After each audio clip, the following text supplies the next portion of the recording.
감사합니다. 오늘은 오병이어라는 제목으로 강해하도록 하겠습니다. 읽은 7절부터 17절까지는 내용이 둘로 구분이 되어 있고요. 7절부터 9절까지는 헤롯 왕이 예수님에 대한 소문을 듣고 당황하고 어찌할 바를 모를 정도로 상당히 두려움에 떨는 그런 내용을 누가가 중간에 기록을 했고요. 나머지 10절부터는 여러분이 너무나 잘 알고 있는 오병이어의 예수님의 능력의 이적을 기록하고 있습니다. 7절 말씀 보니까 분봉왕 헤롯이 이 모든 일을 듣고 심히 당황하니 그래요.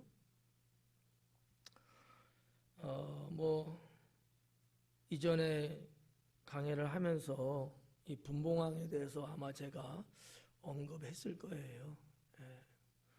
분봉왕이라는 것은 하나의 좀 이렇게 대리적으로 그 왕권을 갖고 다스리는 그러한 이제 왕입니다. 로마가 지배했던 시대이기 때문에 로마가 직접 이스라엘 유대 민족을 다스리는 게 아니고 그 나라의 어느 한 사람을 세워서 대리 치세하기 위한 이런 것들이고요. 또 하나의 의미는 나눠진 왕권이 나눠져 있다는 의미도 이제 같이 있거든요.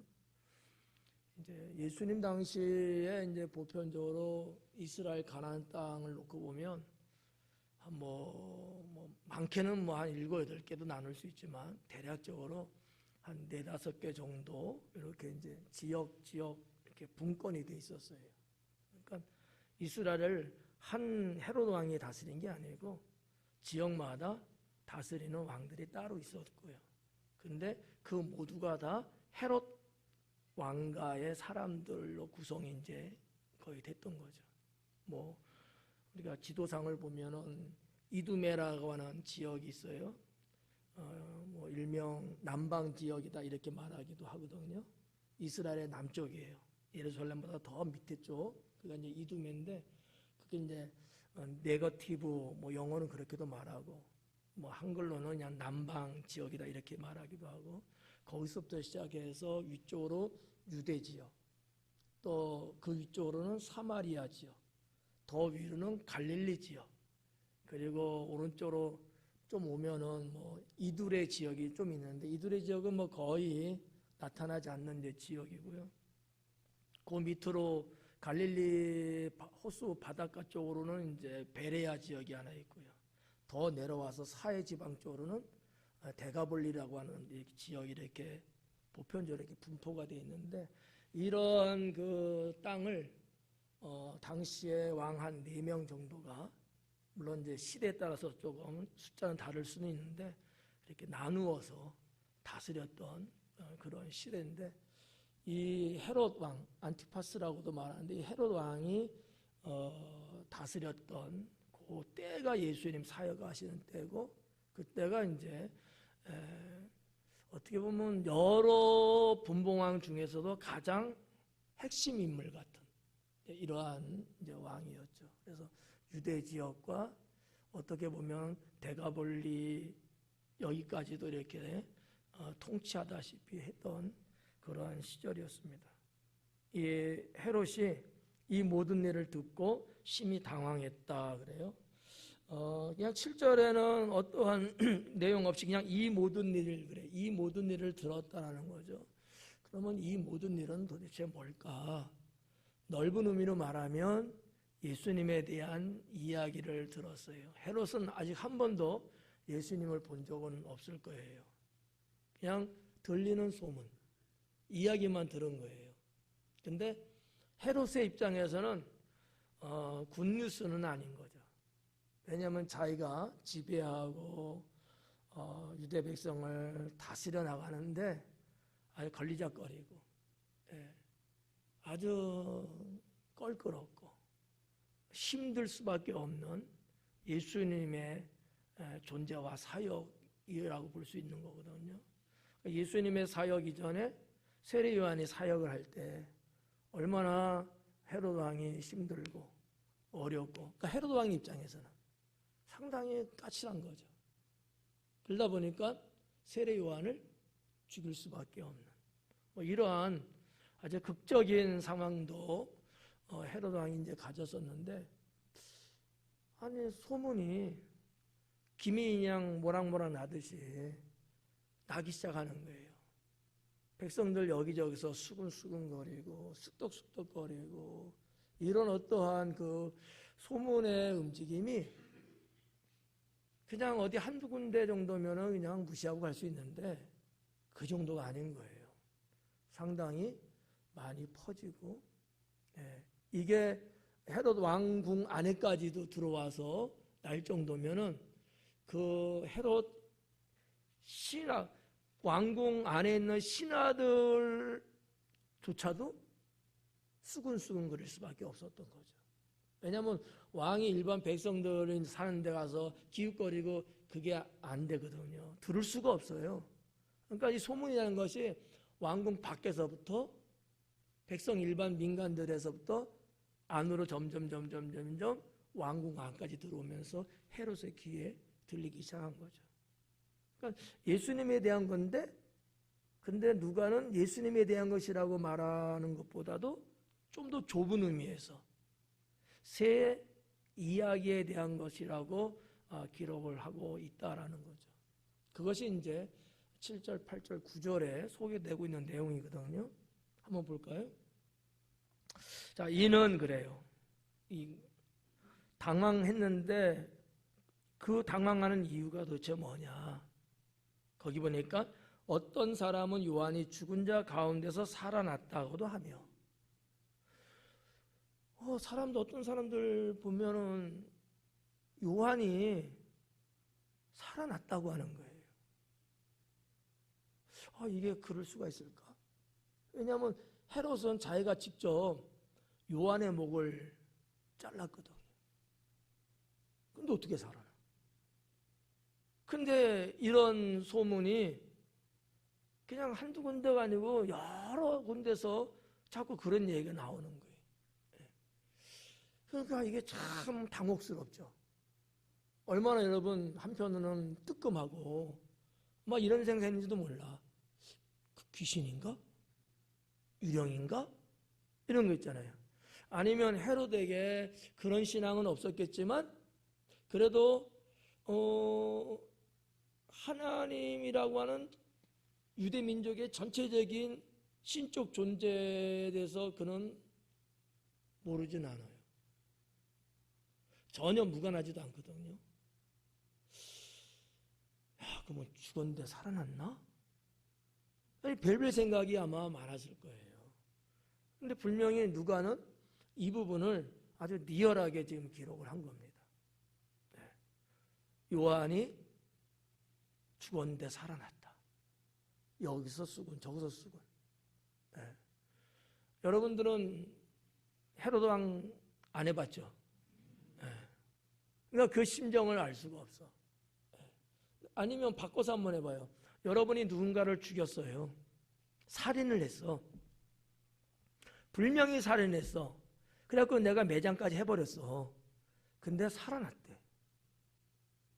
그 얘기가 내 귀에 들려오는 거예요. 그럴 때 여러분 어떨 것 같아요? 오싹하지 않을까요? 분명히 내가 죽은 거 확인 다 하고 매장까지 했는데 살아있다는 거야. 여러분, 심리 파일러들이 하는 얘기가 뭐예요? 사건의 피의자, 살인자는 살인 현장에 나타난다는 말 하잖아요. 왜 가겠어요? 확인하고 싶은 거야. 확인하고 싶은 거야. 분명히 내가 죽였는데 어떻게 진행될까? 혹시 덜 죽은 건 아닐까? 아니면 사건의 조사가 어떤 방향으로 지금 하고 있는가? 이런 모든 게 아마 궁금할 거야. 살인자들도 아마 알 거예요. 대부분 살인자들은 살인 현장에 나타난다. 본인들도 알 거야. 왜? 일반 상식이거든. 여러분도 알죠? 몰라요? 살인자들 아니네. 보편적으로 다 알아요, 이거를. 이게 일반 상식화 됐어, 이게. 확인하고 싶은, 뭐 이런 여러 가지 심리적인 변화가 이제 있겠죠? 헤로드 왕의 상태가 그런 거 어떻게 보면. 그냥 당황한 정도가 아니고 매우 당황했다는 게 아주 혼란스러운 거예요. 그러니까 왕으로서의 집중도 안 돼. 밥맛도 안 나. 잠도 편히 잘 수가 없어. 왜? 만약에 정말 살아났다면 큰일 아니? 야, 이러면 저자가 하나님인가? 이렇게 생각할 수 있잖아요. 죽었다가 살아난 사건은 없잖아요. 헤롯 왕이 그런 경우를 본 적도 들은 적도 없거든요. 그런데 이게 다른 사람이 죽었다 살아났다는 것도 끔찍하고 이게 믿을 수 없는 얘기인데 내가 죽인 자야. 근데 그 요한이 누굽니까? 유대 백성들에게 있어서는 선지자로 추앙받던 사람이거든요. 신앙으로 보면 하나님의 선지자거든. 그런 그를 내가 죽인 거예요. 그냥 죽었으면 고이 끝나는 건데, 야, 이만히 살아났다면 나는 그러면 하나님 앞에 난 벌 받을 거 아닙니까? 왜냐하면 본인의 힘으로 살아났다고 생각하겠어요? 하나님이 그를 살렸나 보구나. 근데 나는 그를 죽였어. 그럼 나는 어떻게 될까? 5만 가지가 아마 다 생각나고 이게 사는 거 아닐 거예요. 뭐 여러분들도 경험이 있는지 모르지만 차를 몰고 가다가 지렁이 하나만 밟아도 찝찝해. 그죠? 아닌가 봐. 살인자의 기질이 찝찝하잖아요. 이미 죽었는데도 떡 스치고만 가도 괜히 찝찝하고 자꾸 생각나고 좀 그렇잖아요. 그러니까 이 헤롯 왕의 심리적인 부분을 누가는 짤막한 단어지만 표현을 하고 있는 것을 저는 여러분에게 풀어서 지금 해드리는 거야. 예. 저 혼자 그냥 원맨 코미디 하듯이. 그런데 이런 거를 우리가 쭉 어느 정도는 동감을 하고 느낌을 갖는 것도 성경으로 접근하는 데는 좋아요.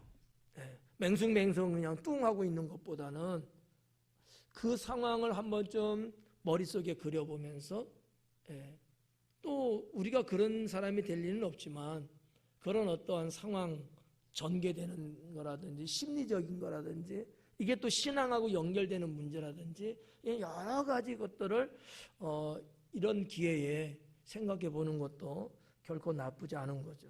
자, 아무튼 죽은 자가 살아났다고 하는 거야. 여기 지금 누가가 이 살아났다고 하는 이 단어도 에게이로라고 하는 단어를 썼어요. 에게이로. 근데 에게이로라는 단어는 부활이라는 것을 말할 때 사용한 단어예요. 마태도 그렇고 마가도 그렇고 누가도 그렇고 요한도 그렇고. 그러니까 에게이로라는 단어만큼은 확실하게 부활을 말할 때 썼던 용어예요. 이것이 세례 요한이 살아났다더라 요게 이제 쓴 거야. 근데 그 뒤에 보면 이제 엘리야도 혹시나 아닐까, 옛 선지자 중에 누구 아닐까 이렇게 이제 이야기가 또 되거든요. 그 부분은 좀 달라요. 자, 한번 보면 8절에 어떤 사람은 엘리야가 나타났다고도 하며 그래요. 엘리야가 나타났다고도 하며. 자, 요한은 뭐라 그랬어요? 요한은 어떻다고? 살아났대. 다시 살아났대. 근데 엘리야는 나타났대. 쓰는 용어가 달라요. 엘리야는 다시 살아났다는 말을 쓸 수가 없어. 왜요? 죽지를 않았잖아. 하늘나라가 그냥 승천했잖아. 그러니까 누가도 그걸 아니까 나타났다는 단어를 쓴 거예요. 다른 단어를 쓴 거예요. 나타났다. 아니면 뭐 보이다. 예. 그러니까 그 엘리야가 나타나서 모습을 보였다, 이런 정도의 단어를 선택한 거예요. 이게 좀 다르다는 거지. 그러면 그 세 번째, 어떤 사람은 옛 선지자 한 사람이 다시 살아났다고 함이라 그래요. 어떤 사람은 옛 선지자 중 한 사람이, 옛 선지자 중 한 사람, 누굴까? 누굴 것 같아요?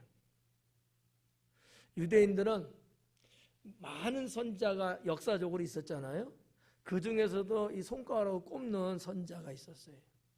그 한 사람이 모세. 근데 엘리야도 해당되는데 엘리야는 이미 두 번째 나왔으니까 이사야. 이런 사람을 큰 선지자, 민족을 대표하는 선지자급으로 본 거예요. 아마 그렇게 예측했을 겁니다. 근데 여기서 뭐라 그랬냐면 이들도 뭐라 그래? 다시 살아났다고 함이라. 이래. 근데 여기서 사용한 단어는 에게이로라는 단어를 쓰지 않았다라는 거지. 그럼 어떤 단어를 썼냐? 나타나다, 일어나다, 이런 단어를 썼어요. 그러니까 요한만 부활이라는 단어를 썼고, 옛 선지자도 분명히 죽었어요. 모세도 죽었고 뭐 이사야도 죽고 다 죽었잖아요.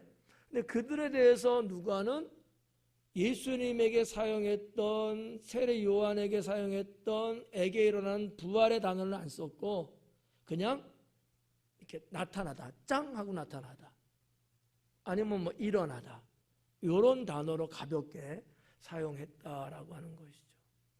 누가의 문장 기법이 아니었을까, 이렇게 저는 봐줘요.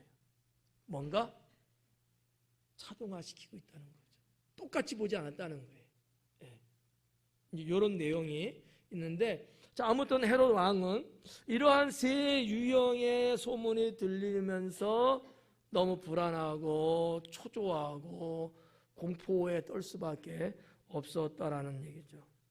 근데 9절에 보니까 헤롯이 이르되 요한은 내가 목을 베었거늘. 어떡하지? 시인하고 있네. 내가 죽였다 이거야. 네, 내가 죽였다. 근데 이제 이런 일이 들리니, 내가 죽였는데 이제 와서 이런 얘기가 들리는데 이게 도대체 뭔 얘기냐 도대체. 이거 이 진상을 좀 파악해야 되겠다, 이런 마음이 이제 드는 거겠죠. 확인하고 싶은 거예요. 그래서 누가는 기록하기를 이제 이런 일이 들리니 이 사람이 누군가 하며 그를 보고자 하더라. 헤로드 왕이 그를 만나면은 내가 잘못했어 빌고 나 좀 살려줘 그러려고 보려고 했겠어요? 아닌 거야. 이 문제를 풀지 않고서는 사는 게 너무 괴로운 거지. 죄진자의 심리예요. 네, 죄진자예요.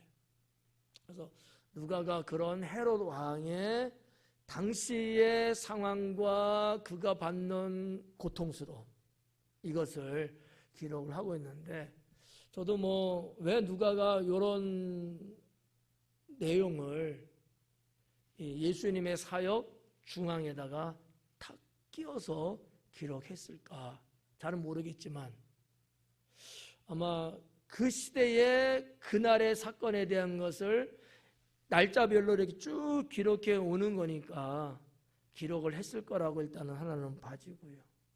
이런 헤롯의 이런 거를 통해서 우리가 하나님 앞에 죄를 짓고 살게 되면 우리 영혼은 떨고 흔들릴 수밖에 없어요. 불안할 수밖에 없어요. 죄가 얼마나 무서운 것이라는 것을 일반학적으로 보여주고 있는 것은 아닐까, 이런 생각도 해볼 수 있다고 봅니다. 자, 아무튼 7절부터 9절은 헤롯이 세례 요한의 사건과 예수님 사역의 사건이 맞물린 것을 사람들은 똑같은 거로 보면서 소문을 내고 있는 거예요. 헤롯 왕은 그렇게 믿고 싶지 않은 거예요.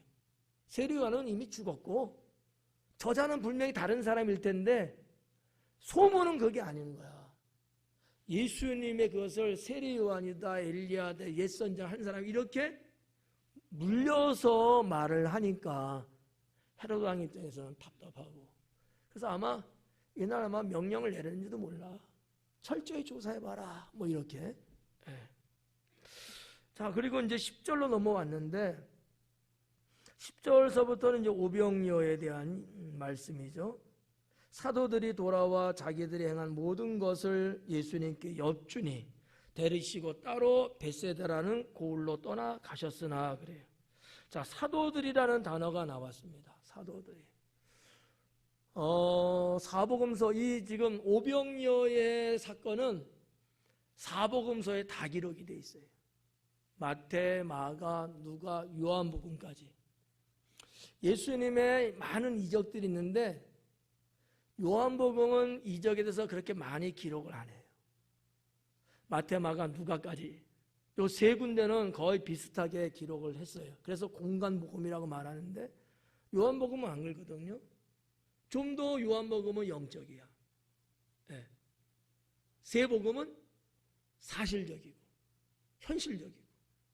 그런데도 불구하고 요한도 오병이어의 기사를 기록을 해놨어요. 그런데 어디에 봐도 사도라는 말이 없어. 마태복음 10장에 한 번 기록이 돼요. 예수님의 12제자를 택하실 때에 사도라는 단어 하나 한 번 썼어요. 그거 없어. 마가복음에도 한 번을 썼어요. 그거는 이 오병이어 기적을 마가복음에도 기록했으니까 그때 한 번 딱 썼어요. 그거 없어. 근데 누가복음만 많이 사도라는 단어를 쓰고 있어요. 좀 이상하지 않아요? 여기에는 뭔가 누가가 복음을 전하고 싶은 목적이 있지 않았겠느냐라는 거죠. 이 사도라는 단어는 아포스톨로스라는 단어인데 보냄받았다는 뜻이에요. 자, 그렇다고 보면 누가는 사역, 보냄받았다, 예수님께로부터 파송받았다, 보냄받았다, 사역지로 보내졌다라고 한 이 사건을 상당히 중요하게 여기지 않았을까. 왜냐하면 예수님이 12제자가 우리 9장 1절에도 봤잖아요. 파송 보냈잖아요. 그거를 아포스톨로스라고 본 거예요. 보냄받은 자들이라는 거야. 흔하게 쓰는 제자라는 단어 안 썼어요. 마데테스라는 단어 안 썼거든요. 제가 볼 때는 여기 뭔가 독특하고 분명한 뜻이 있겠구나라고 저는 이제 봐지는 거죠. 오늘날 우리가 성경을 보면서도 우리의 신앙에도 누가를 통한 하나님의 그 뜻이 있다고 봤을 때 우리는 그것을 알아야 되지 않을까라는 거죠.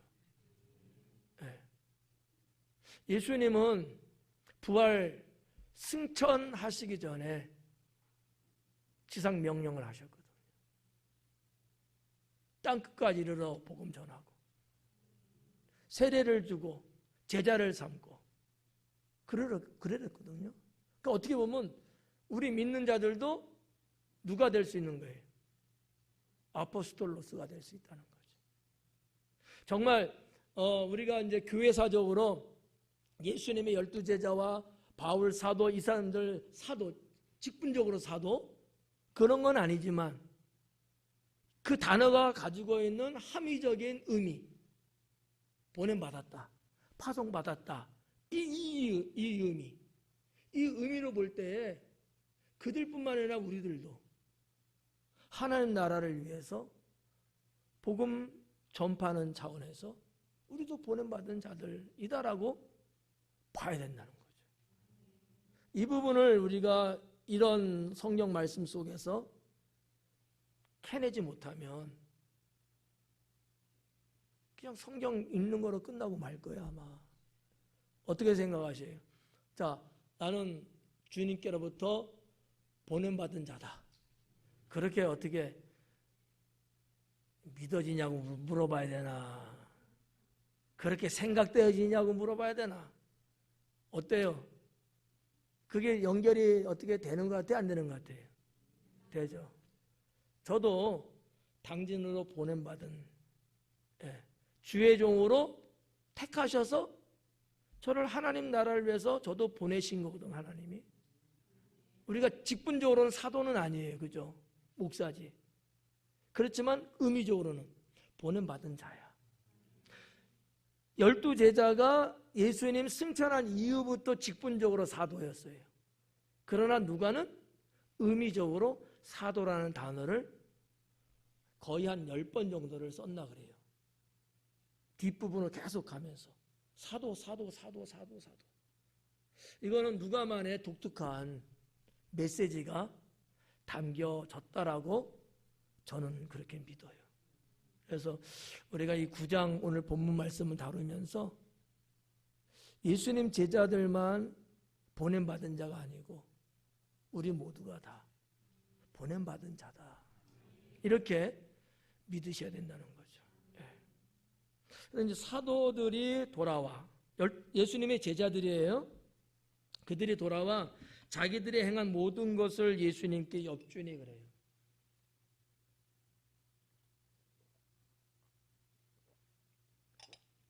그들이 행한 게 뭐가 있어요? 수능 시험 아닌데? 그들이 행한 게 뭘까?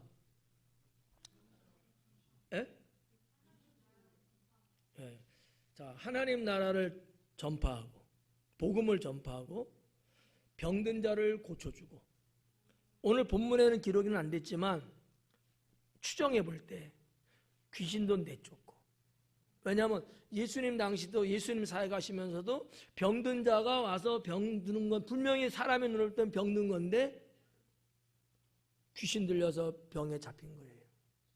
귀신을 내쫓으며 병도 낫고 이런 것도 있잖아요. 그런 것처럼 아마 이 제자들이 파송받고 각지에 흩어졌어요. 다. 뭐 2명이 같이 나갔는지 혼자 갔는지는 모르겠지만 쭉 흩어졌어. 가버나움을 중심으로 해갖고 아마 사방팔방으로 아마 흩어졌을 거예요. 예수님이 사역하시면서 한 번도 가지 않았던 장소까지도 제자들은 아마 갔을 거라고 저는 추정해요. 예수님은 다녔던 그 장소들이 성경에 나타난 것만 보면 그렇게 장소가 몇 군데 몇 군데 안 돼요. 근데 이 제자들이 파송받아서 나간 데는 어디라고 기록된 바는 없지만 사방팔방으로 아마 흩어졌을 겁니다. 그냥 우르르 몰려다니지 않았다는 얘기예요. 많이 가봤자 2명입니다. 예수님 전도 방법이거든요. 2를 짝져서 보내는 거거든요. 70인 전도인을 파송할 때도 2씩 짝져 보내는 거거든요. 그러니까 많이 가야 2명이고 아니면 혼자 가고 이랬다는 거죠. 그러면 여기저기 이제 흩어져 있는데 가서 그들은 복음을 전했어. 하나님 나라를 전한 거지. 또 하나는 그게 또 사람들 또 몰려오잖아요. 왜냐하면 예수님과 세례 요한을 통해서 이미 복음이라고 하는 어떤 이 기초 작업, 어떤 정서적인 이런 것들을 어느 정도는 백성들한테 깔았어요. 표현이 좀 죄송합니다만. 그러니까 또 그런 누가 또 와서 그러니까 사람들이 몰려왔겠지. 제자들이 주님의 이름으로 주님이 주신 권세로 병든 자를 고치고 진리를 전파하고 이런 일을 이제 한 거예요.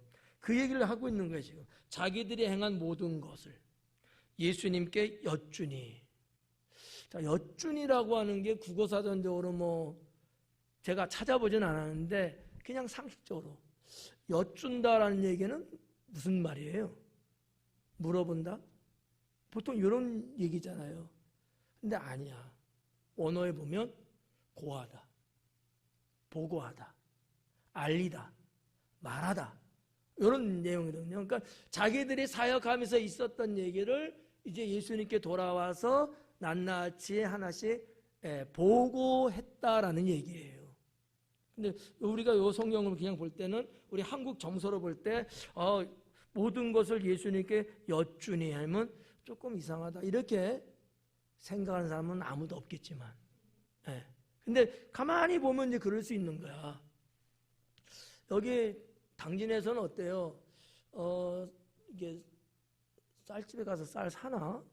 여기도 다 자기 집에서 다 도종해서 다 먹고 대부분 그랬을 것 같은데, 쌀방 가면은 쌀 산대, 쌀 판다 그래, 쌀 산다 그래.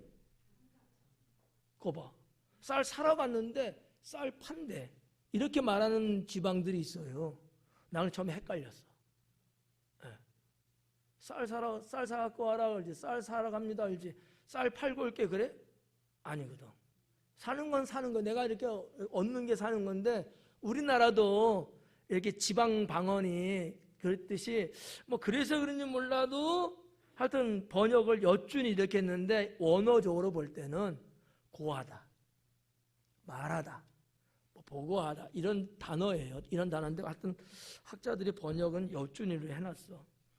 뭐 따지지 마요, 그냥. 그냥 그러려니 하시고. 그래서 예수님께 보고를 낱낱이 하는 겁니다. 그랬더만 예수님은 그 제자들을 데리시고 따로 벳세다라는 고을로 떠나가셨다 그래요. 보고를 다 이야기를 듣고, 거기는 지금 일반 백성들도 많이 몰려있는 상황이에요. 보고받는 그 자리에서는. 그러니까 예수님이 다 이야기를 듣고, 야, 가자. 그래갖고 제자들만 데리고 벳세다로 가셨어요. 이 가버나움에서 벳세다까지의 거리가 직선거리 하면 한 7km 됩니다. 6km에서 7km, 한 7km 정도 될 거예요. 직선거리로. 도로로 이렇게 다니면 아마 한 8, 9km 정도 되지 않을까. 그러면 옛날 그 당시에 사람이 그 정도 이동하려면 한 2시간 정도는 걸어야 갈 수 있는 그 정도의 위치에 있어요. 가버나움이 있고 고라신이 여기 있고 벳세다가 여기 있거든요. 고라신은 이게 위아래로 해서 여기 좀 더 가까운데 벳세다는 좀 더 멀어요. 이쪽으로 방향을 잡고 예수님이 제자들을 이제 데려갔다라는 거죠. 이 벳세다 들녘에서 일어난 사건인데, 이 벳세다는 어떤 의미에서 좀 비옥합니다. 왜냐하면 저기 헐몬산에서 내려오는 거기서 이렇게 눈, 비 이런 게 땅속으로 지하로 들어간단 말이에요. 그래갖고 텔단이라는 데에 거기서 지하수가 솟구쳐 올라와요. 거기서부터 요단강이 시작되는 거야. 요단강이 어마어마하게 물이 많습니다. 그리고 물살도 세고요. 그게 쫙 내려오는데, 이 벳세다라고 하는 이 지역을 관통해서 요단강이 흘러서 갈릴리 호수로 들어가요. 그래서 거기는 그 당시 사람들은 살지 않는 황량한 곳, 사람들이 안에 사는 버려진 땅 같은, 그랬다는 거죠. 숲풀도 있고 조그마한 동산도 이렇게 있고, 마을은 좀 떨어져 있는 데 있어요. 지금도 마을들은 작은 마을들이죠. 그러나 아무튼 벳세다라는 이 빈들이라고 하는 데는 그렇게 물가를 가지고 있으면서도 동산도 끼고, 왼쪽으로는 광야가 이렇게 펼쳐져요. 오른쪽으로는 요단강 물줄 때문에 좀 비옥하고 푸른 숲도 있고, 하여튼 그러긴 합니다만은 그 부분이 지금도 넓어요. 근데 예수님 당시에는 얼마나 넓었겠어요. 지금은 뭐 현대니까 여기저기 사람이 살아서 더 좁아질 수 있지만 2000년 전에는 훨씬 더 사람이 더 없는 그러한 곳이었을 거라는 거죠. 예수님이 그쪽이 한적하다고 아마 느꼈는지 몰라요. 이제 글로 이제 데려간 거지. 근데 11절에 보니까 무리가 알고 따라왔대요. 예수님은 제자들만 똑 빼갖고 글로 이렇게 데려가서 뭔가 하루를 마무리하고 싶었던 것일 것 같은데, 제 생각은 또 생각 없는 철부지 백성들은 또 그 길 또 쫓아간 거야. 얼마나 열성인지. 그 백성들도 뭐 8km, 9km 거기를 또 따라서 간 거야. 여러분 그러지 마요. 그냥 나 이렇게 어디 가면 그냥 좀 냅둬. 하여튼 예수님이 이렇게 가셨는데 그 길 또 백성들이 갔는데 백성의 입장에서는 갈 수밖에 없었을 것 같아요. 왜냐하면 기록된 바에 의하면 병도 고쳤대거든. 그 아픈 사람이 있다는 얘기 아니야. 안 아픈 사람 볼 때는 에이 사람아 내일 가. 그러지만 아픈 사람의 입장에서는 지금 당장 낫고 싶지. 예, 그렇잖아요. 예. 아니 뭐 6시만 되면 병원 문 닫는 게 너무 야속하지 않아요? 그러다가 직장인을 위해서 밤 8시까지 문 엽니다 하면 그 병원이 얼마나 고맙냐고요. 안 고마워요? 나는 고맙던데. 예, 나는 뭐 해당 사항도 없겠지만 야, 참 저 병원은 잘 돼야 되겠다. 왜냐면 돈벌이 때문에 연다고 물론 말할 수도 있겠지만 그것보다는 직장 생활하는 사람들 일하다가 나와서 병원 갈 수 없으니까 그분들을 배려해서 문을 늦게까지 연 거잖아요. 어떤 데는 밤 10시까지 한다 그래요. 난 참 고마운 분이라고 개인적으로는 생각하거든. 여기도 지금 예수님들 온 거야. 근데 이때가 시간적으로요. 대략 볼 때 한 저녁 한 5시나 하여튼 그 거의 저녁 때 됐을 거란 말이죠. 그럼 바로 집에 가야지. 근데 그 길을 또 그냥 따라와서 그런데 우리 예수님 보면 대단하신 거야. 후덕하신 분이죠. 아멘도 안 하네.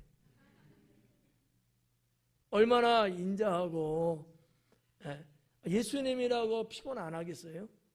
또 제자들은 또 사역하고 돌아와서 제자들은 안 피곤하겠어요? 그런 거 저런 거 생각해서 자리를 피해서 거기 갔는데 또 그 힘들고 어려운 백성들이 오니까 물리치지 않고 다 또 받아주시는 거야. 저는 이 대목을 보면서 야, 정말 예수님 마음을 닮아야 되겠다. 그 백성 한 사람 한 사람을 생각하는 그 마음, 이게 얼마나 위대하지 않아요? 여러분은 그런 마음 있어요? 어떻게? 여러분 쉬려고 다 닦고 자리 눌려왔는데 와갖고 문 두들기고 집사님 하면 미칠 거 아니야? 유대인들은 문 일딱 다 닫으면요 누가 봐도 문 안 열어준다는 거예요. 그들의 풍습은. 그 예수님 비유 말씀이 있잖아요. 근데도 막 두들 간청하면 열어주듯이 우리도 하나님께는 계속해서 주님! 막 두들기는 거지 뭐. 이런 거. 그러니까 저는 이 대목을 보면서 정말 저 개인적으로 야, 예수님 마음이 정말 넓구나. 뭐 그분이 하나님이시고 그분이 구세주고 원론적인 건 그래. 그걸 다 떠나서 이 상황만 볼 때도 힘들고 때로는 좀 귀찮고 쉬고도 싶고 그러실 텐데도 나를 먼저 생각하기보다 나를 찾아온 백성들을 먼저 생각하시는. 이런 걸 좀 배워야 되겠다. 우리 배웁시다. 예. 내가 한번 찾아가 봐야지. 이런 거를 좀 보고 여기 보니까 11절에 그들을 영접하사 하나님 나라 일을 이야기해 주고 또 이야기해 주는 거야. 저처럼 이렇게 그냥 이야기를 이렇게 그냥 꺼내 주시는 거예요. 그냥 뭐 딱딱하게 뭐 따져 이런 건 아니고 그냥 스토리야. 그냥 쭉 이렇게 얘기해 주는 거야. 그러니까 백성들이 친근감이 있는 거지. 친근감이. 이야기해 주고 거기 보니까 뭐래? 병 고칠 자들은 고치더라. 병 고칠 자들은 병들어서 온 사람들은 그냥 보내지 않고 말씀만 듣고 가는 게 아니라 하나씩 일일이 다 또 고쳐주시더라. 아마 잘은 몰라도 제가 볼 때 이렇게 또 사역하시면서 여기서 1시간 이상씩 또 지나가지 않았을까 이런 생각이 들더라고요. 예수님의 이 핵심적인 이 사역, 아까도 우리가 봤지만 하나님 나라 복음을 전파하시면서 진리를 가르쳐 주시고 병들고 연약하고 마음이 무너지고 인생의 갈 바를 알지 못해서 허우적거리는 이들을 치료해 주시고, 혹시나 귀신 들리고 악령에 사로잡힌 자가 있다면 그를 자유케 해주시고, 이게 이제 예수님의 사역이었잖아요. 여기서 또 그걸 또 하시는 거야. 이게 여러분, 물론 예수님은 메시아니까 에이 그냥 뭐 말씀 한마디 쫙 하시면 쫙쫙쫙 그냥 홍해 갈라지 이렇게 생각할 수도 있지만, 그분도 우리처럼 육신을 갖고 있는 분이시기 때문에 심는 건 분명할 거예요. 심는 건. 우리도 주님의 일을 하면서 때로는 좀 귀찮고 힘들고 어쩌고 해도 한 영혼을 생각해서 거부하지 말고 마다하지 말고 감사함으로 합시다. 예. 12절 말씀 보니까 날이 저물어 가매 오매, 날이 저물어 간대. 선셋이야. 제가 오전 예배 때 선셋이라는 단어를 썼어. 내가 볼 땐 그래. 날이 저물면 석양이 아름답잖아요. 이스라엘의 석양이 얼마나 아름다운데 선셋이라니까. 근데 누가는 선셋이라고 표현을 안 하고 날이 저물어 간대. 여기도 사실 어떻게 보면 의미가 좀 있긴 있어요. 하루의 일과가 다 끝나간다는 것을 표현하고 계신 거예요. 네. 날이 저물어 가잖아. 모든 것이 다 끝나는 거거든. 유대 백성들은요, 해가 떨어지면 다 끝이에요. 그냥 없어요. 집에 들어가서 다 그냥 자야지 뭐. 그거거든요. 그러니까 예수님의 사역이든 뭐든 이것도 다 끝나는 거야 그냥. 근데 이게 웬일이래요? 사역이 또 있는 거야. 뭐 이해 가요? 예? 집사님, 목사님 저 쉬려고 들어왔는데 그래도 집사님 여기 바쁜데 올 수 있어요? 아, 못 가요. 그러지 말라는 거야. 예. 뭐 제가 뭐 그렇게 못난 목사는 아니어서 할 일은 없지만, 예. 주님의 사역은 언제나 영혼을 향한 사역이라는 데 초점을 우리가 맞춰야 돼요. 네, 뭐가 되든지 간에. 그래서 이제 날이 저물어 가면 12사도가 나와. 참 누가의 이 표현 봐봐요. 베드로가 가서도 아니야. 12사도가 다 하는 얘기야. 여짜오되 짰어. 무리를 보내어 두루 마을과 촌으로 가서 유하며 먹을 것을 얻게 하소서. 우리가 있는 여기는 빈들이니이다. 제자들의 마음이 여기서 지금 나타나고 있는 거예요. 저는 제자들이 이렇게 말한 것을 한 번도 본 적이 없어요. 제자들은 주도적으로 뭘 한 적이 없어. 그리고 백성들에 대해서 배려하고 이런 게 한 번도 기록이 돼 있는 게 없어요. 그래서 맨날 예수님 하시면 쫄쫄쫄 쫓아다니면서 이렇게나 하고 구경이나 했지. 없었다니까. 근데 이게 웬일이야. 이날만큼은 예수님과 함께 떼거지러 가서 12명이. 주님, 이거 좀 그런데요? 여기 수많은 사람들이 있는데 이들 지금 저녁 먹을 때고 먹어야 되지 않아요? 마을로 보내서 좀 먹을 수 있게끔 해야죠. 백성들을 생각하는 마음이 생긴 거야. 여러분들도 있죠? 2초 걸렸어. 그럼 왜 제자들은 왜 그랬을까? 왜 그랬을까? 제가 오전 예배 때도 이거 마치면 신학교 4학년이라고 그랬는데, 왜 제자들은 평소에 그러지 않던 그들이 왜 이날 이 벳세다에서는 백성들을 염려하고 생각하고 배려하고 이런 말을 속으로만 한 게 아니라 예수님께 일부러, 물론 같이는 계셨지만 그래도 일부러 대놓고 말씀을 드렸을까라는 거죠. 한마디로 내가 말할게요. 달라졌어요. 우리 여름성회학교 옛날 주제도 있었죠? 아이가 달라졌어요. 유치부인가? 달라졌어요. 그냥 네. 토 붙이자고. 우리 아이가 달라졌어요. 제가 볼 때는 그렇게 보여요. 달라졌다는 거지. 여러분도 말 듣고 보니까 그런 것 같지 않아요? 그렇다고 빨리 해줘요. 달라졌어. 달라졌잖아. 왜 달라졌을까? 무슨 사건이 있었길래? 그렇지. 파송받아서 삶의 현장에 가보고 사람들을 만나서 복음 전하고 한 사람 한 사람 아픈 사람 고쳐주고 이렇게 해봤잖아. 실제적으로 사역 현장에 투입해서 해본 거예요. 한 영혼의 귀함을 알지 않았을까? 정말 백성들의 그 본인들만이 갖고 있는 그 고질병, 그 아픔, 어려움, 이런 것들을 어느 정도 사역했는지는 모르지만 그래도 그런 거를 사역하면서 깨닫지 않았겠느냐. 저는 이렇게 추론을 하죠. 여러분, 교회도 말이죠. 교회를 해보지 않은 사람은 몰라요.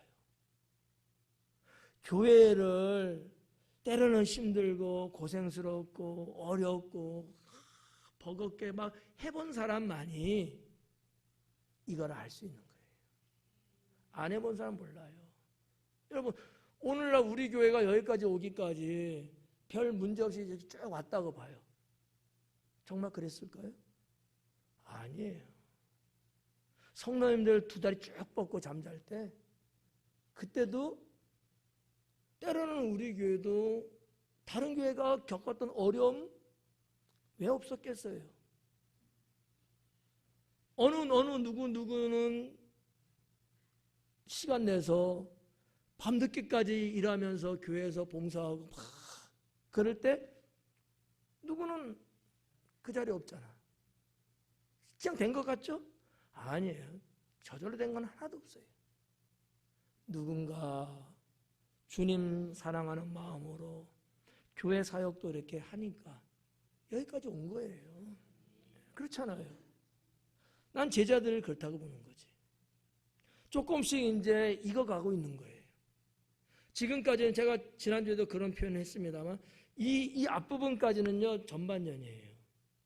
사역이 이제 막 시작해서 1년도 채 안 되는 그때까지는 워밍업 되듯이 한 거야. 예수님께서 딱 판단하셔갖고 파송 보내도 되겠다. 훈련을 시켜야 되겠다라고 하는 아마 생각이 됐을 거예요. 그러니까 보낸 거거든. 그걸 그들이 직접 체험을 한 거죠. 사역을 해본 거예요. 돌아와서.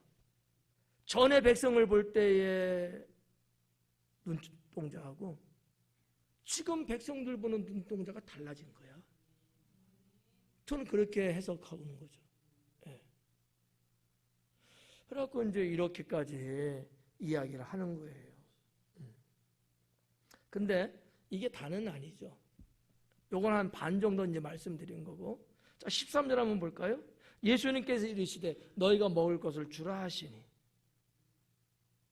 아니, 백성들 먹을 좀 해줘야 되지 않습니까? 좀 보내야죠. 그래야 되지 않아요? 이렇게 일단 운은 뗐어. 그러면 예수님이 그래 알았어. 걱정하지 마. 내가 할게. 이럴 줄 알았는데 난데없이 예수님은 니네가 줘 그러는 거야. 에? 이게 내가 볼 때는 황당해. 헤롯 왕이 심히 당황했다 알잖아요. 나는 예수님의 이 말을 들은 제자들이 엄청나게 당황했을 것 같아. 별로 재미없는데. 안 그럴까? 여러분한테 뭐 어쩌고 저한테 했는데 그 집사님이 줘 그러면은 난 없는데 없는 건 내가 뻔히 알면서 주라는 거야. 우리 목사님이 갑자기 돌았나.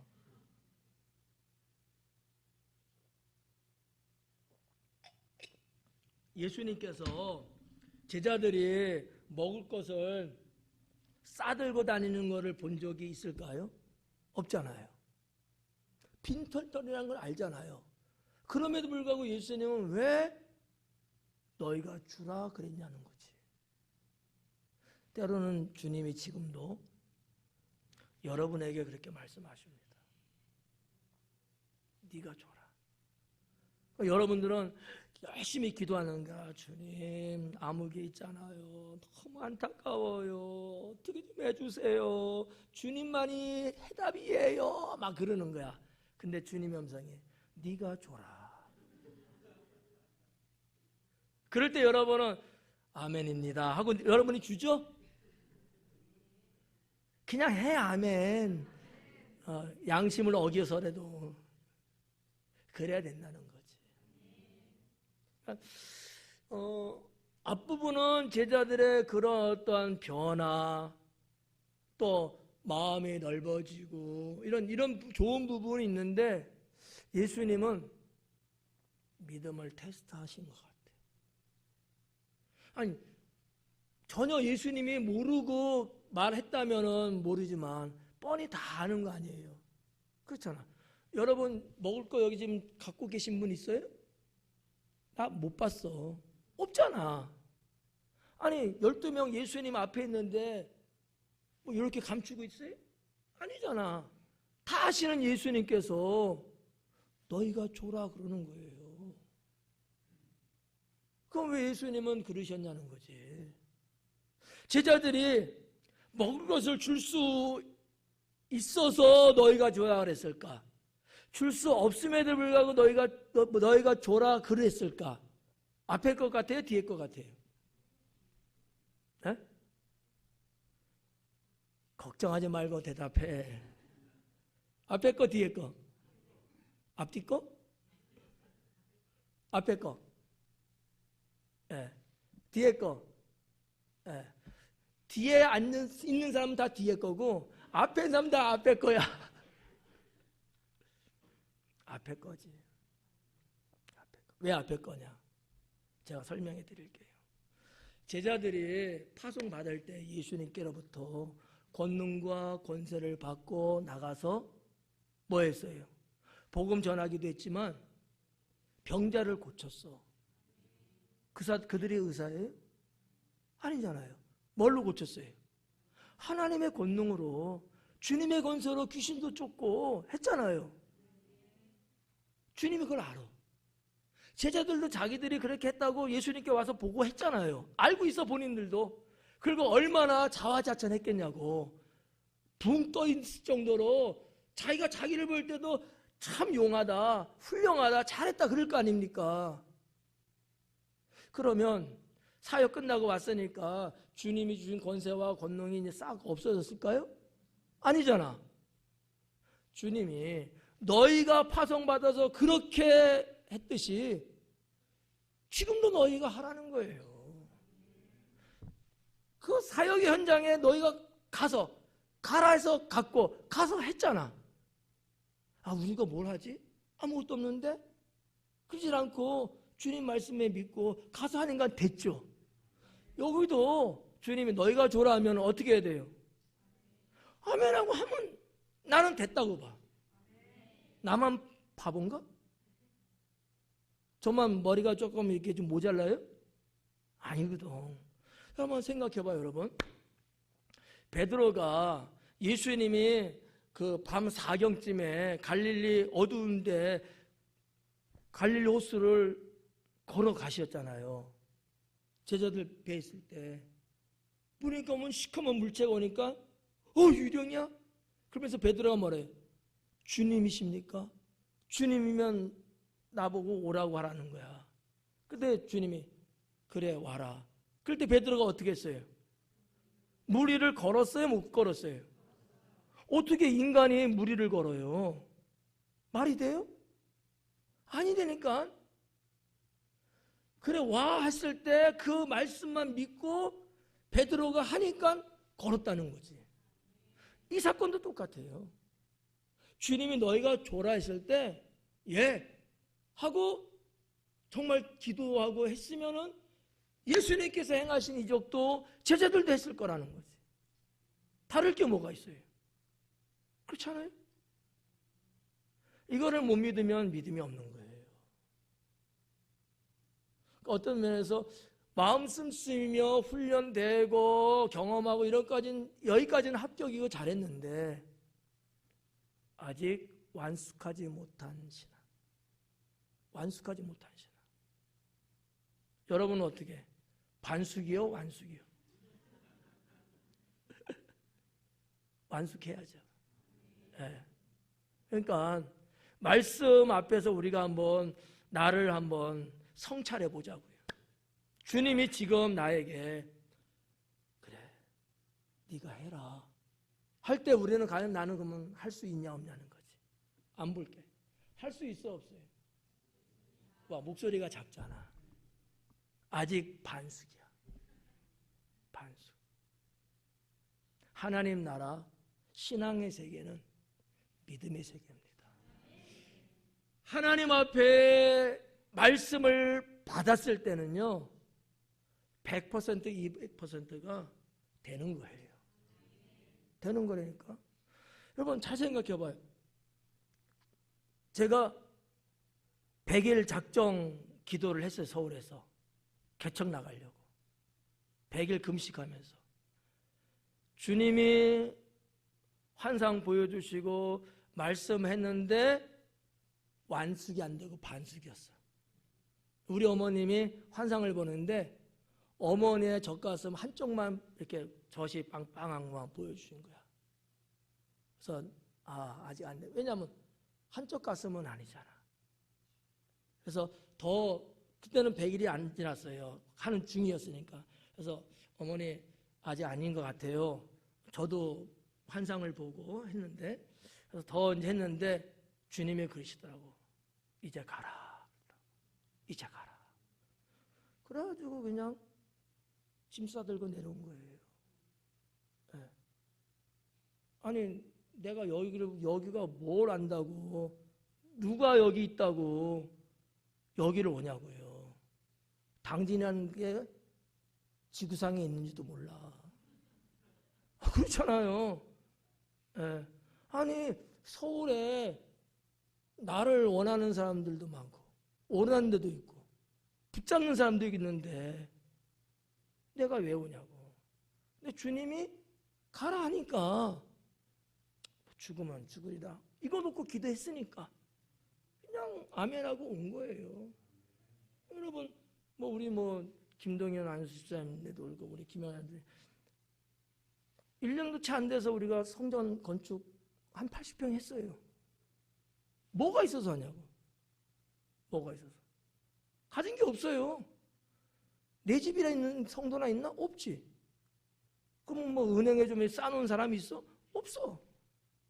근데 하나님이 건축을 하게 하시는 거야. 근데 가끔 생각해요.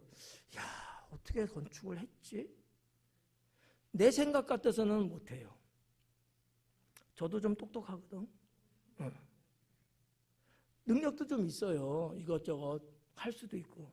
그런데 교회를 건축한다는 꿈을 꿀 수가 없는 거예요. 근데 하나님이 허락하시니까 그냥 내가 그땐 좀 미쳤나 봐. 건축했어요. 그리고 시간이 가면서 성도님들이 같이 힘을 모아서 교회를 섬기고 건축하면서 진빚 다 갚고 그랬더만 또 10년 만에 하나님이 또 건축했잖아. 지금 우리는 이게 한 440평 되잖아요. 우리가 이거 어떻게 하냐고. 그때까지만도 없어. 우리들은 없어. 아무튼 이 내 생각, 내 정신, 내 잘나고 똑똑하고 재능 있고 등등등등등등 이거 갖고는요 지금의 우리 교회를 세울 수가 없어요. 그렇잖아요. 그때도 뭔가 미쳤나 봐. 하여튼 하나님이 사람을 또 움직이시고 역사 성령께서 하시면서 시작했잖아요. 정말 우리 성도님들 그냥 손발이 부르트도록 그냥 나와서 일하시고 그냥 주야로 그냥 하시고 하여튼 이렇게 하면서 했는데 지금 여기까지 왔고 이제 건축하면서 진빚도 거의 다 갚아가고 있고 이게 내 정신 갖고 되냐고요. 난 지금도 그래요.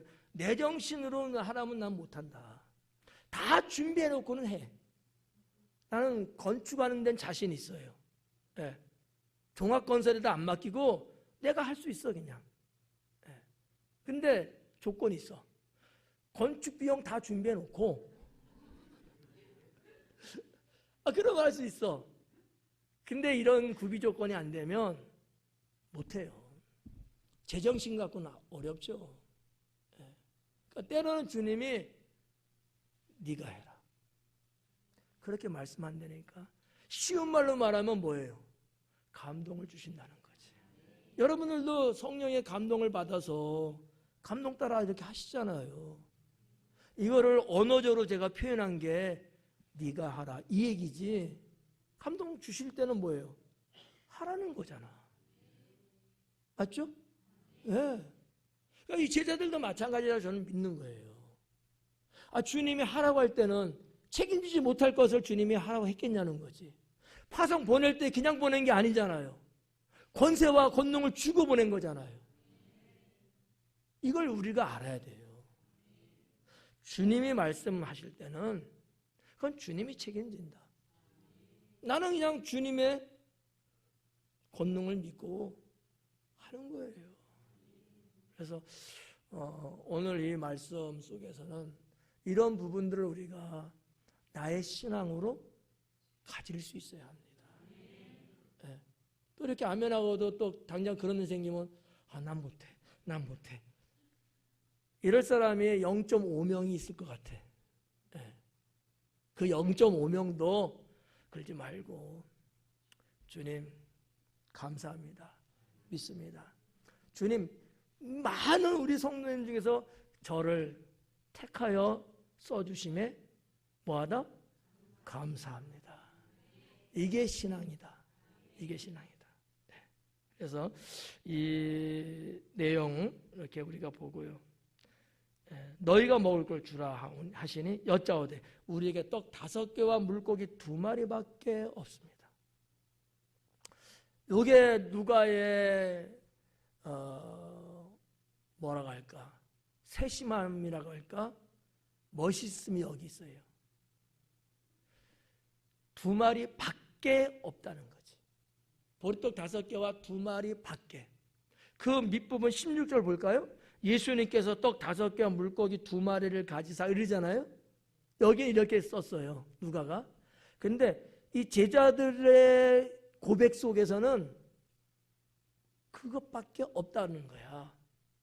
혹 어떤 이들은요, 에이 그게 말이 돼요? 이게 손에 들은 것은 보리떡 5개 물고기 2마리지만 저쪽에 산처럼 싸놓고 이쪽에도 산처럼 싸놓고 여기 땅 하면 그거 다 풀어서 줬겠죠. 이렇게 말하는 자유주의 신학자들도 있어요. 에? 홍해 건넜다니까 에이 그럴 리가 있어요? 얕은 데를 이렇게 해갖고 건넜겠죠. 그렇게 말하는 사람이 있단 말이야. 요단강 건넜다니까 무슨 소리 하니까 돌다리 있어가지고 돌다리 위로 건넜겠지. 이렇게 말한다는 거지. 그럼 홍해 그렇게 얕은 데 건넜는데 애국군 대들은 그 얕은 데서 다 빠져 죽었대? 믿지 못하는 비신앙을 가지면 그런 엄한 생각을 하는 거예요. 성경에 기록된 거를 못 믿으면 그건 하나님 믿을 수 없죠. 누가가 이렇게 표현한 게 저는 상당한 세심함이라는 거죠.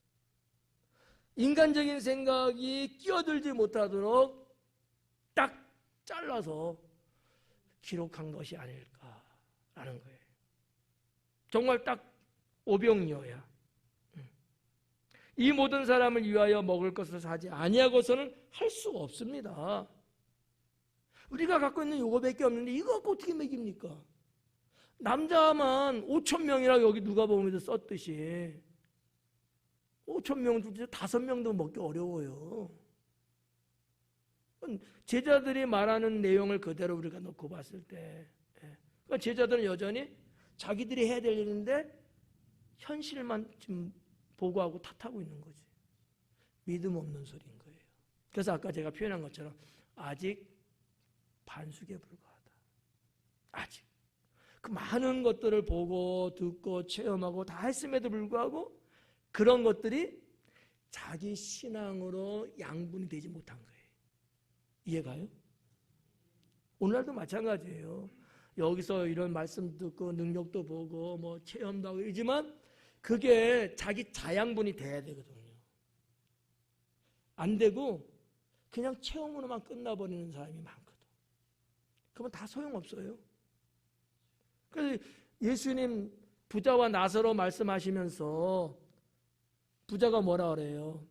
나사로를 보내서 내 형제들에게 말하면 그들은 여기 오지 않지 않습니까? 그러니까 예수님이 뭐라 그래요? 아니다. 복음을 전하는 선지자들인데 그들에게서 말 듣고 믿지 않으면 안 된다. 이거 아니에요. 내 신앙으로 이게 되지 않으면, 여러분 강해를 제가 계속 해드리지만 여러분들이 이런 말씀을 하나씩 더 알아가면서 그 말씀이 내 신앙으로 자양분되지 못하면 이 시간이 지겹기만 하고 목사님 빨리 안 끝나나 그런 생각만 든다니까. 내 신앙으로 그게 돼야 되는 거죠. 제자들도 마찬가지였다는 거죠. 14절에 이는 남자가 한 5,000명 되밀어라. 제자들에게 이르시되 때를 지어 한 50명씩 앉히라 하시니 제자들이 이렇게 하여 다 앉힌 후 예수님께서 떡 5개와 물고기 2마리를 가지셔서 하늘을 우러러 축사하시고, 이게 예수님의 영성이다라는 거죠. 하나님이신 그분, 메시아신 그분이 그 오병이어를 가지고도 그냥 나눠준들 주님의 능력이 안 나타나겠어요? 나오죠. 그럼에도 불구하고 그분은 그거를 손을 하나님께 들고 하늘을 쳐다보면서 기도를 하시더라는 거지. 네. 이게 영성이에요. 저도 산기도하고 야외에서 이렇게 기도할 때는 손을 이렇게 들고 하늘을 쳐다보고 기도할 때가 많아요. 근데 달라요. 그냥 우리 한국 사람들은 너무 겸손하니까 맨날 숙이고 하잖아. 그것도 좋고. 근데 때로는 예수님 기도하는 모습처럼 손을 들고, 이렇게 들면 뭐 하면 이만큼이라도 손을 들고 고개를 들고 하늘을 바라보면서 눈을 떠도 되고 감아도 되고 하늘을 바라보면서 하나님을 바라보면서 기도하는 것은 엄청난 능력이 임하게 됩니다. 제 경험으로 볼 때 그냥 기도한 거 다르다는 거지. 내 모든 것이 다 하나님께 집중되는 거예요. 예수님 그분도 그러셨다는 거예요. 항상 주님도 하늘을 우러보시고, 아니 축복해 준 거예요. 떡 떼기 위해서 그냥 하셔도 되잖아. 근데 그분도 하늘을 우러러보고 쳐다봤다는 얘기예요. 그리고 축복기도 하더라는 거지. 우리도 이런 것들은 배우면 참 좋습니다. 네. 그렇게 축사하시고 떼어 제자들에게 주어 무리에게 나누어 주게 하시니 먹고 다 배불렀더라. 그 남은 조각을 12바구니에 거두니라. 그래요. 아멘. 마지막 부분에 이런 걸 보면서 우리 하나님은 풍족을 주시는 은혜를 가지고 계시는구나. 하나님이 주시는 이 풍족함의 은혜, 누가 받을 수 있을까? 주님을 믿고 따르는 자들. 주님을 따르지 않는 자들은 받을 수가 없어요. 같은 현장에 있었어도. 주님을 절대 믿고 따르는 자들. 조금 인간으로 볼 때 아유 극성이야 극성 막 이런 말 하잖아 우리가. 그럴지라도 주님을 정말 전폭적으로 따라가는 이 열정이 있는 자가, 그래서 예수님 하신 말씀이 그거예요. 천국은 침노하는 자의 것입니다. 양반처럼 내가 체면에 추잡스럽게 저게 뭐야 그런 사람보다 주님 앞에 바짝 다가서서 결심을 하는 사람이 하나님 나라의 주인이 되는 겁니다. 네. 마지막 부분은 우리가 그걸 보는 거죠.